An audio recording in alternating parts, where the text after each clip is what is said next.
Fenomena menarik diketahui terjadi pada anggaran perubahan tahun 2024, di mana dana sebesar 1,3 miliar yang dialokasikan untuk Dinas Pekerjaan Umum dan Tata Ruang Kota Tasikmalaya mendadak lenyap.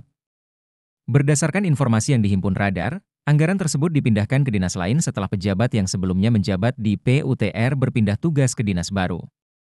Seharusnya anggaran yang sudah disahkan dalam APBD perubahan tidak bisa dipindahkan begitu saja, apalagi program tersebut sudah tercatat di Kebijakan Umum Anggaran Prioritas dan Plafon Anggaran Sementara.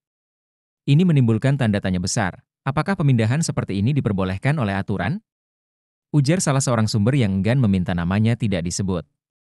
Anggaran yang dimaksud diketahui berasal dari pokok-pokok pikiran anggota DPRD Kota Tasikmalaya dan rencananya digunakan untuk kegiatan non-fisik seperti pembuatan detail engineering design dan konsultan. Sumber tersebut menambahkan, pekerjaan yang bersifat non-fisik seperti ini biasanya dilakukan melalui mekanisme penunjukan langsung. Namun, perubahan alokasi anggaran menimbulkan kekhawatiran tentang kelancaran realisasi program tersebut.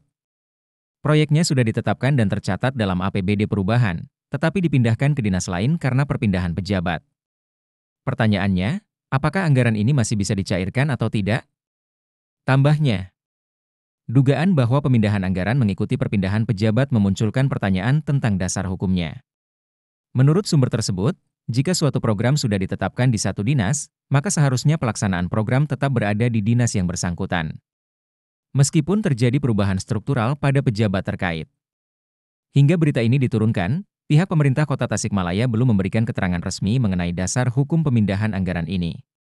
Polemik ini menyoroti pentingnya transparansi dan akuntabilitas dalam pengelolaan anggaran daerah, terutama dalam memastikan bahwa program yang sudah direncanakan dapat direalisasikan sesuai aturan dan tidak menimbulkan kerugian bagi masyarakat. Terpisah, pemerhati kebijakan politik anggaran di wilayah Priangan Timur, Nandang Suherman menilai bahwa langkah tersebut tidak sesuai dengan prinsip pengelolaan anggaran daerah. Anggaran itu untuk membiayai kegiatan dinas, bukan untuk orang yang ada di dinas tersebut. Secara aturan, ini tidak bisa. Menggeser kegiatan itu boleh, tapi harus ada alasan yang jelas dan bukan karena pindah pelaksananya, ujar Nandang. Nandang menyoroti bahwa pengelolaan anggaran harus berdasarkan tugas pokok dan fungsi setiap dinas. Jika sebuah kegiatan mengikuti perpindahan pejabat, hal ini dinilai menyalahi prinsip dasar tata kelola pemerintahan. Kalau kegiatan mengikuti pejabatnya, itu ngaco. Setiap jabatan punya tupoksi masing-masing. Jadi, keputusan ini aneh dan sangat jauh dari praktik yang benar, tegasnya. Ia juga menyindir dengan nada humor, bahwa realokasi ini lebih tepat disebut pindahan daripada sekadar pergeseran. Menurut Nandang, persetujuan atas pemindahan anggaran seperti ini dapat menciptakan standar yang buruk di masa depan.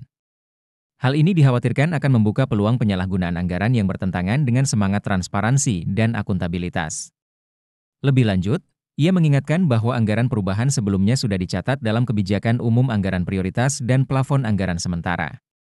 Oleh karena itu, seharusnya program tersebut tetap dijalankan di dinas yang awalnya ditugaskan, kecuali ada justifikasi teknis yang kuat.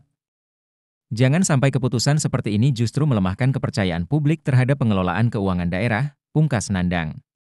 Hingga kini, pihak pemerintah Kota Tasikmalaya belum memberikan penjelasan rinci terkait alasan pemindahan anggaran tersebut.